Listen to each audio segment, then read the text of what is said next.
여러분, 한류의 힘이 어디까지 미칠 수 있을까요? 중국의 한 교수 고향 전체가 한류의 물결로 휩쓸면서 거리의 간판부터 일상 대화까지 모두 한글로 뒤덮인 충격적인 변화를 겪게 됩니다. 자녀는 한국 유학을 꿈꾸고 아내마저 한국 문화에 빠져들면서 그가 느낀 정체성의 혼란과 갈등은 어디로 흘러갈까요? 한글을 모르면 대화조차 어려워진 중국 연변의 모습, 지금부터 들려드리겠습니다. 그 전에 구독과 좋아요 눌러주시면 영상을 제작하는 데 있어 큰 힘이 됩니다. 안녕하세요. 저는 중국 연변대학교에서 언어학과 중국 전통문화를 가르치는 장웨이입니다. 제 고향인 연변은 중국 최대의 조선족 자치구로 원래부터 한국어를 사용하는 분들이 많았습니다. 하지만 최근 10년간 이 지역에 불어닥친 변화는 제가 상상했던 것보다 훨씬 더 강력했죠. 한류라고 불리는 이 현상은 저의 가정과 직장, 그리고 제 마음속 깊은 곳까지 영향을 미쳤습니다. 15년 전, 저는 서울대학교의 방문학자로 1년간 한국에 머물렀습니다. 그때 한국인들의 자국 언어와 문화에 대한 자부심에 깊은 인상을 받았죠. 한글날이 국경일로 지정되어 있고 한글의 과학성과 우수성을 강조하는 교육이 이루어지는 모습을 보며 우리 중국도 자국 언어에 대한 자긍심을 더 키워야겠다고 결심했습니다. 한국에서는 세종대왕 동상 앞에서 어린아이들이 한글의 우수성을 배우고 박물관에서는 외국인들에게 한글의 창제 원리를 설명하는 모습이 인상적이었습니다. 심지어 버스와 지하철에서도 사람들이 한국 고전문학책을 읽는 모습을 종종 볼 수 있었죠. 그 모습이 부러웠던 저는 연변으로 돌아와 우리 문화도 그렇게 자랑스럽게 여겨지길 바랬습니다.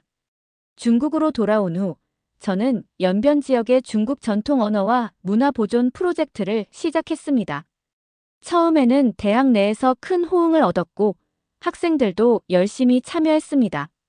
그런데 시간이 지날수록 연변 지역에 한국 문화가 급속도로 유입되는 현상이 뚜렷해졌습니다. 처음엔 단순히 한국 드라마와 케이팝이 인기를 끄는 정도였습니다. 그러나 어느 순간부터 도시 전체가 한국화되는 듯한 느낌이 들었죠. 2015년쯤부터 연변의 풍경이 급격히 바뀌기 시작했습니다. 처음에는 한국 음식점 몇 곳이 생기고 한국 드라마 포스터가 여기저기 붙었습니다. 그리고 몇 년 사이에 한국 프랜차이즈가 급속도로 늘어났고 한국 패션을 따라하는 젊은이들이 많아졌죠. 어느새 우리 도시는 마치 서울의 한 지역처럼 변해가고 있었습니다. 제 아들 샤오밍은 고등학교 2학년인데 중국어보다 한국어 공부에 더 많은 시간을 투자하기 시작했습니다. 어느 날 아들의 방에 들어가 보니 벽면에 한국 아이돌 포스터가 가득했습니다. 책상 위에는 한국어 교재가 쌓여 있었고 컴퓨터 화면에는 한국 드라마가 재생 중이었죠. 아빠, 요즘 한국어 배우지 않으면 여기서 친구들이랑 대화하기도 어려워요. 가게에서도 한국어를 못하면 왠지 구식처럼 취급받아요. 아들의 이야기를 들어보니 학교에서는 한국 아이돌 그룹의 노래를 따라 부르는 것이 유행이었고 한국 드라마 속 대사를 외우는 것이 일종의 인기 척도가 되었다고 합니다. 심지어 학교 복도에서는 중국어보다 한국어로 대화하는 학생들이 더 많아졌다고 하더군요. 이런 이야기를 듣고 얼마나 충격을 받았는지 모릅니다. 제가 가르치는 학교에서도 중국 전통문화 수업의 학생 수는 점점 줄어들고 한국어 강좌는 항상 만석이었습니다. 연변 시내 중심가를 걸어보니 간판의 70% 이상이 한글로 되어 있었습니다. 중국어는 작은 글씨로 아래에 적혀 있거나 아예 없는 경우도 많았습니다. 대학에서 가장 신뢰하는 제자 왕리가 어느 날 연구실을 찾아왔습니다. 교수님, 솔직히 말씀드려도 될까요? 저 취업을 위해 한국어 집중 과정으로 전공을 바꾸려고 합니다. 이제 연변에서는 한글을 모르면 취업도 안 됩니다. 왕리의 말에 따르면 연변 지역의 대기업들은 거의 모두 한국어 능력을 필수 조건으로 요구하고 있었습니다. 심지어 작은 가게들조차 직원 채용 시 한국어 가능자를 우대했습니다. 이런 상황에서 학생들이 중국 전통 문화보다 한국어를 선택하는 것은 어쩌면 당연한 일이었을지도 모릅니다. 왕리의 말을 듣고 가슴이 무너지는 듯 했습니다. 집으로 돌아가는 길에 문득 깨달았습니다. 연변이 중국 영토임에도 불구하고 이곳에서 한글을 모르면 일상생활조차 어려워지고 있다는 사실을. 이것은 단순한 문화적 트렌드를 넘어서 우리의 정체성 자체를 위협하는 것처럼 느껴졌습니다. 아침에 눈을 뜨면 아내 리우메이는 이미 한국 예능 프로그램을 보고 있습니다. 아내는 원래 중국 전통 회화를 가르치는 교사였습니다. 그런데 최근에는 한국 뷰티 제품과 패션에 푹 빠져 있습니다. 심지어 작년부터는 한국 화장품을 판매하는 작은 가게까지 열었죠. 이제 우리 집 거실 테이블에는 중국 차 대신 한국산 라면과 김치가 놓여 있는 날이 많아졌습니다. 아내가 운영하는 화장품 가게는 몇 달 만에 연변에서 가장 인기 있는 쇼핑 장소가 되었습니다. 그녀는 한국 화장품 회사의 교육을 받기 위해 한 달에 한 번씩 서울로 출장을 다니기도 했습니다. 집에 돌아오면 항상 한국 음식과 새로운 한국 트렌드에 대한 이야기로 가득했죠. 아내는 심지어 한국어 학원까지 등록했습니다. 여보, 오늘 저녁은 부대찌개 어때요? 어제 한국마트에서 새로 들어온 고추장이 정말 맛있더라고요. 아내의 말에 나는 깊은 한숨을 내쉬었습니다. 우리 집에서조차 중국 음식보다 한국 음식이 더 자주 오르는 현실이 안타까웠습니다. 하지만 아내에게 뭐라고 하기도 어려웠습니다. 아내의 화장품 가게는 한국 제품 덕분에 꽤 잘 되고 있었거든요. 대학으로 출근하는 길에 연변 시내를 걷다 보면 한국 프랜차이즈의 침투가 얼마나 심각한지 실감합니다. 한국의 CU 편의점이 거리마다 들어서 있고 올리브영 같은 화장품 체인점도 곳곳에 보입니다. 중국의 전통적인 가게들은 점점 뒷골목으로 밀려나고 있었죠. 가장 충격적인 건 현지 중국인들조차 서로 한국어로 대화하는 경우가 늘어났다는 겁니다. 연변의 변화는 너무나 빨랐습니다. 2년 전만 해도 중국 전통 시장이 활기찼던 거리는 이제 한국식 카페와 패션 매장으로 가득 찼습니다. 심지어 우리 아파트 단지 내 식당에서도 이제는 메뉴판이 한국어로 먼저 표기되고 중국어는 작은 글씨로 병기되어 있었습니다. 출근길에 버스에서 내려 커피를 사려고 카페에 들어갔더니 직원이 자연스럽게 한국어로 인사했습니다. 제가 중국어로 대답하자 잠시 당황하는 표정이 역력했죠. 이 작은 경험에서조차 문화적 소외감을 느끼는 제 자신을 발견했습니다.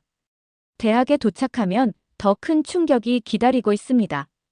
제가 개설한 중국 전통문화 강좌의 수강생은 불과 15명인데 옆 강의실에서 진행되는 한국어 회화 수업은 100명이 넘는 학생들로 복도까지 꽉 찼습니다. 교수님, 중국 고전이 중요한 건 알지만 솔직히 졸업 후에 써먹을 데가 없어요. 한국어는 바로 취업으로 연결되니까요. 한 학생의 솔직한 고백에 뭐라고 반박할 수도 없었습니다. 근처에 있는 한국 대기업 공장에서는 중국인 대졸자를 채용할 때 한국어 능력시험 4급 이상을 요구했고 지역 내 합작 기업들도 대부분 한국어 능력을 우대했습니다. 취업을 걱정하는 학생들 입장에서는 실용적인 선택이었을 겁니다. 집에 돌아와 가족과 저녁 식사를 하던 중 아들 샤오밍이 갑자기 입을 열었습니다. 아빠, 저 한국 유학 가고 싶어요. 서울대학교에 지원하려고요. 식탁에 내려놓던 젓가락이 바닥에 떨어졌습니다. 분노가 치밀어 올라 식탁을 3개 내리쳤습니다. 우리는 중국인이다. 왜 굳이 한국에 가려고 하느냐? 중국에도 훌륭한 대학들이 많지 않느냐? 제 목소리가 집안에 울려 퍼졌습니다. 아들은 놀란 표정이었지만 이내 반항적인 눈빛을 보였습니다. 아빠, 현실을 보세요. 이제 세계는 연결되어 있어요. 한국 기업들이 중국에 많은 투자를 하고 있고 한국어 능력은 경쟁력이에요. 아내마저 아들 편을 들자 깊은 고립감이 느껴졌습니다. 식사를 마치지 못하고 방으로 들어갔습니다. 창밖으로는 한글로 빛나는 네온 사인이 눈에 들어왔습니다. 마치 제 정체성이 그 화려한 불빛 속에 녹아내리는 것 같았습니다. 그날 밤, 저는 오랜 친구인 리우 교수에게 전화를 걸었습니다. 리우 교수는 연변대학교 역사학과 교수로 제가 존경하는 학자였습니다. 웨이, 너무 완고하게 굴지 마. 역사적으로 봐도 문화는 늘 경계를 넘나들었어. 중국 문화도 수천 년 동안 다른 문화와 섞이며 발전해왔잖아. 리우 교수는 한류 현상을 역사적 관점에서 바라볼 것을 조언했습니다. 문화는 늘 교류를 통해 발전해왔고 지금의 한국 문화 유입도 그 과정 중 하나라는 것이었습니다. 하지만 제 마음속에는 여전히 불안감이 자리 잡고 있었습니다.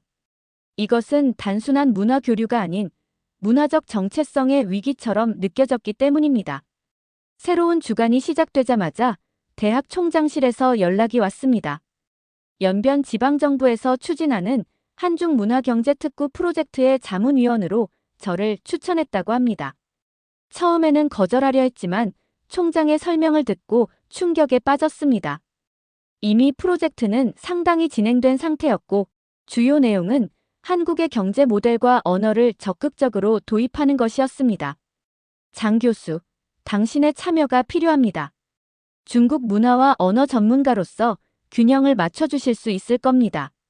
총장의 말에는 진심이 느껴졌습니다. 하지만 제 마음은 복잡했습니다. 이 프로젝트에 참여하는 것은 마치 제가 이 한국화 물결을 인정하는 것처럼 느껴졌습니다. 반면 거부한다면 어떤 영향력도 행사할 수 없게 될 테고 변화의 물결은 더욱 거세어질 것이 분명했습니다. 다음 날 프로젝트 예비회의에 참석했습니다. 회의실에는 대학 관계자들과 지방정부 인사들, 그리고 한국 기업 대표들이 모여 있었습니다. 제 오랜 동료인 리펑 교수도 자리에 있었습니다. 웨이, 안 깨나? 보다시피 우리는 역사적인 기회를 맞고 있어. 연변이 동북아시아의 경제 중심지로 성장할 수 있는 발판이야. 회의가 진행되면서 제 우려는 점점 커졌습니다. 프로젝트 계획에는 연변 도심의 한중 문화거리 조성, 한국어와 중국어 이중 언어 교육 확대, 심지어 공공기관의 안내문을 한국어로 병기하는 내용까지 포함되어 있었습니다. 그것도 한국어가 먼저, 중국어가 나중에 표기되는 형태로요. 잠시만요. 이것은 중국 영토입니다. 우리 문화와 언어의 정체성을 지켜야 하지 않을까요? 경제적 이익만을 위해 우리의 정체성을 포기하는 건 아닌지 깊이 생각해 봐야 합니다. 젊은 지방정부 관계자가 불편한 표정으로 말했습니다. 장 교수님, 존경합니다만 그건 시대착오적인 생각입니다. 세계화 시대의 문화 교류는 필수입니다. 그의 말에 다른 참석자들이 고개를 끄덕였습니다. 제가 구식 사고방식을 가진 골동품 취급을 받는 것 같아 마음이 상했습니다. 회의가 끝난 후 대학 총장이 저를 따로 불렀습니다. 장 교수, 당신의 우려는 이해합니다. 하지만 이 프로젝트는 이미 진행 중입니다. 당신이 참여하지 않으면 중국 문화의 목소리를 대변할 사람이 없어집니다. 생각해 보세요. 총장의 말에 깊이 고민했습니다. 그날 밤 집에서 아내와 상의했습니다. 여보, 어떻게 생각해요? 이 프로젝트에 참여해야 할까요? 아내는 잠시 생각하더니 현실적인 조언을 해주었습니다. 당신이 참여해서 최소한 중국어 병기를 의무화하도록 하는 건 어때요? 완전히 막을 수 없다면 적어도 균형을 찾는 역할을 할 수 있잖아요. 다음 날 저는 총장을 찾아가 조건부 참여를 결정했습니다.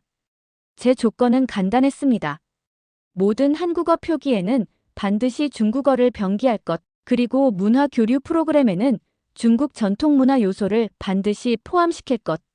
총장은 기꺼이 이 조건을 받아들였고 저는 프로젝트 자문위원회에 합류했습니다. 한 학생이 강해 후 제게 다가왔습니다. 3학년 학생인 리 민이었습니다. 교수님, 솔직히 말씀드려도 될까요? 저희 부모님은 전통을 중시하셔서 제가 중국 문화 강좌를 듣기를 바라세요. 하지만 친구들은 모두 한국어를 배우고 있어요. 저도 졸업 후 취업을 걱정하지 않을 수 없어요. 리민, 당신의 고민을 이해합니다. 하지만 기억하세요.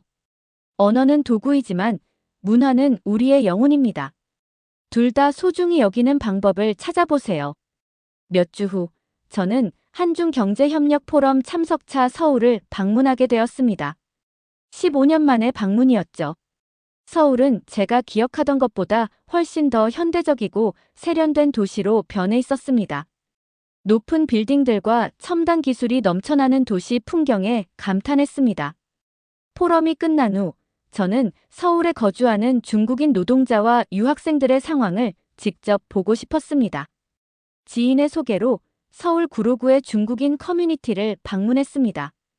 그곳에서 제가 본 현실은 마음을 무겁게 했습니다.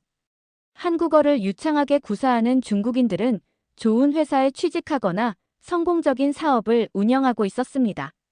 반면 한국어에 서툰 중국인들은 낮은 임금의 육체 노동에 시달리며 차별과 불평등을 경험하고 있었죠. 언어 능력이 이토록 삶의 질을 좌우한다는 사실이 충격적이었습니다. 저희는 한국말 못해서 항상 가장 힘든 일만 맡아요. 위험한 작업도 중국인들이 많이 해요. 한국말 할 줄 알면 훨씬 나은 대우를 받을 텐데 말이에요. 특히 인상적이었던 건 연변 출신으로 서울에서 성공한 사업가 장민과의 만남이었습니다. 그는 식당 체인을 운영하며 상당한 부를 축적했습니다. 장 교수님, 저도 처음에는 한국어 배우는 것을 거부했습니다. 우리는 중국인인데 왜 한국어를 배워야 하냐고 생각했죠. 하지만 현실은 냉정합니다. 언어는 생존의 도구입니다. 물론 우리 중국 정체성도 중요하죠. 그건 마음속에 있는 겁니다. 장밍의 말은 제게 깊은 생각을 하게 만들었습니다. 그날 저녁, 어느 기업 면접장 앞에서 한국어 능력 부족으로 탈락한 중국 유학생들을 만났습니다. 그들의 눈에는 절망과 좌절감이 가득했습니다. 교수님, 우리가 어디서 살든 우리는 중국인이에요. 하지만 먹고 살려면 한국어가 필요해요. 이건 선택의 문제가 아니라 생존의 문제예요. 다음 날 서울의 한 대학을 방문했습니다. 그곳에서는 다문화 교육 프로그램이 진행 중이었는데 한국 학생들이 중국어를 배우고 중국 문화를 이해하는 수업이었습니다. 학생들은 중국 역사와 문화에 대해 진지하게 공부하고 있었습니다. 교수님은 제게 설명했습니다.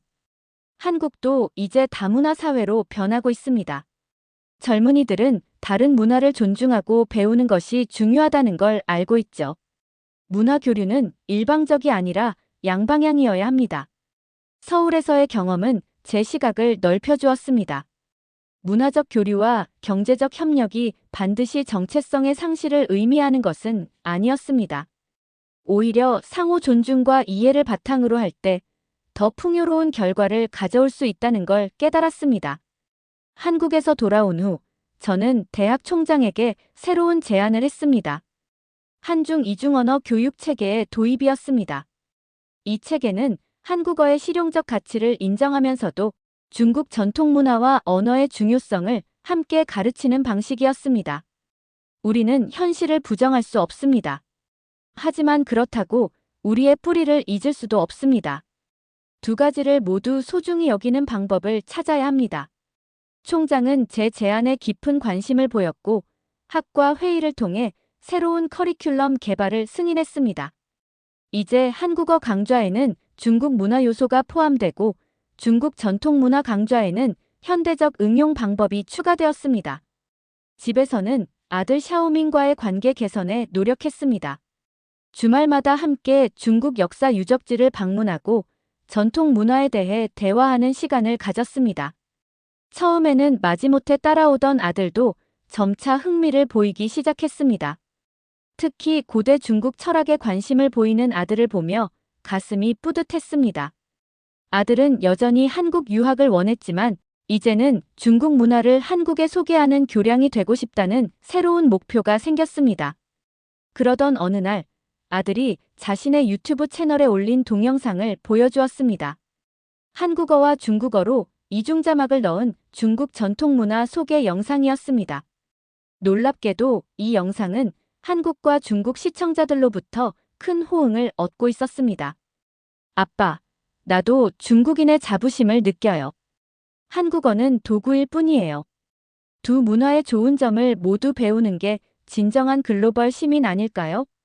아들의 말에 깊은 감동을 받았습니다. 아들은 제가 고민하던 균형점을 이미 자연스럽게 찾아가고 있었던 겁니다. 한편 대학에서는 리우 교수와 함께 문화 정체성과 세계화라는 주제로 열띤 토론을 벌였습니다. 우리는 문화 식민지가 되고 있어. 이대로 가다간 우리 정체성이 완전히 사라질 거야. 잠깐 웨이. 그건 너무 극단적인 시각이야. 이건 기회야. 한류를 통해 우리도 세계와 소통하는 방법을 배울 수 있어. 토론은 격렬했지만 서로의 관점을 이해하는 계기가 되었습니다. 문화적 균형점을 찾는 것은 쉽지 않지만 그 과정 자체가 중요하다는데 우리는 동의했습니다. 연변대학교에서 동아시아 문화 정체성 포럼이 개최되었습니다. 저는 주요 발표자로 나서게 되었고 많은 학생들과 지역 주민들이 참석했습니다.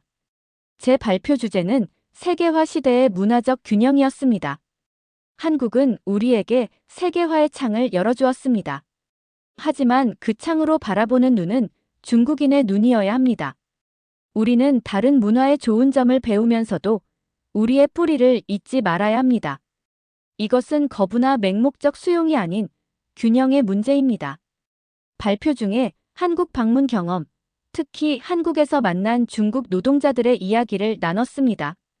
언어가 단순한 문화적 요소가 아니라 생존과 기회의 문제가 될 수 있다는 점, 그리고 동시에 문화적 정체성을 유지하는 것이 얼마나 중요한지 강조했습니다. 제 연설은 예상보다 큰 반응을 얻었습니다. 학생들은 열렬한 박수를 보냈고 많은 질문이 쏟아졌습니다.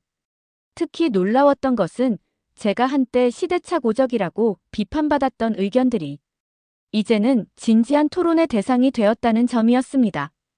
포럼 영상은 중국 SNS 웨이보와 틱톡에서 폭발적으로 공유되었고 다양한 의견이 오갔습니다. 일부는 여전히 제 의견이 보수적이라고 비판했지만 많은 젊은이들이 문화적 정체성에 대해 다시 생각하게 되었다는 댓글을 남겼습니다. 베이징 중앙정부에서도 이 토론에 주목했고 문화적 균형 발전 정책을 새롭게 발표했습니다. 이 정책은 외국 문화의 수용과 함께 중국 전통 문화의 보존과 발전을 동시에 강조하는 내용이었습니다. 포럼이 끝난 후 놀라운 일이 있었습니다. 예전에 저를 공개적으로 비판했던 젊은 학생이 찾아온 것입니다. 교수님, 솔직히 말씀드리자면 저는 여전히 한국 문화를 좋아합니다. 하지만 교수님 말씀이 옳았어요. 제 한국 친구들은 우리가 자기 문화에 자부심 없는 걸 오히려 이상하게 봐요. 그들은 자신들의 문화를 자랑스러워하면서도 우리 문화를 배우려고 하는데 우리는 왜 그렇지 못하냐고 물었어요. 그 학생의 말에 깊은 공감을 느꼈습니다. 문화적 자존감은 다른 문화를 배척하는 게 아니라 다른 문화와 평등하게 교류하는 데서 비롯된다는 점을 다시 한번 깨달았습니다. 지역 신문에서도 제 포럼 발표를 크게 다루었고 많은 시민들이 문화 정체성에 대해 다시 생각하게 되었습니다. 특히 많은 부모들이 자녀들에게 중국 전통 문화를 가르치면서도 세계화에 적응할 수 있는 방법을 찾고 있다는 이야기를 들었습니다. 포럼 이후 6개월이 지난 시점, 제가 제안한 이중언어 교육 모델이 연변대학교 전체로 확대되었습니다. 모든 한국어 강좌에는 중국 문화 요소가 포함되었고 중국 전통 문화 수업에는 현대적 응용 방식이 도입되었습니다. 놀랍게도 학생들의 참여도와 성취도가 크게 향상되었습니다. 어느 날 서울대학교에서 공동문화축제 제안이 왔습니다. 한중 문화의 밤이라는 행사로 양국 학생들이 서로의 언어와 문화를 교류하는 자리였습니다. 저는 연변대학교 대표단을 이끌고 서울을 방문했습니다. 축제 현장은 감동적이었습니다. 한국 학생들은 중국 전통 의상을 입고 중국 고전시를 낭송했고 우리 학생들은 한복을 입고 한국 민요를 불렀습니다. 서로의 문화를 존중하고 배우는 모습이 아름다웠습니다. 특히 감동적이었던 순간은 한국 학생들이 중국어로 논어를 낭송했을 때였습니다. 그들의 발음은 서툴렀지만 우리 문화를 존중하는 마음이 전해졌습니다. 저도 모르게 눈시울이 붉어졌습니다. 축제가 끝난 후 한국 교수들과 대화할 기회가 있었습니다. 그들도 문화 교류의 중요성에 공감했고 앞으로 더 다양한 협력 프로그램을 개발하기로 약속했습니다. 장 교수님, 한국과 중국은 오랜 역사적, 문화적 유대를 가지고 있습니다. 우리는 서로에게서 배울 것이 많습니다. 이런 교류가 더 활발해지길 바랍니다. 서울에서 돌아온 후 연변 지역의 변화가 더욱 눈에 띄게 되었습니다. 한글 간판은 여전히 많았지만 이제는 대부분 중국어가 함께 병기되어 있었습니다. 한국 음식점 옆에는 중국 전통 요리를 현대적으로 해석한 식당들도 늘어났고 한국문화원 옆에는 중국 문화센터가 문을 열었습니다. 제 제자들도 변화했습니다. 그들은 여전히 한국어를 열심히 배웠지만 이제는 중국 문화에 대한 자부심도 함께 가지게 되었습니다.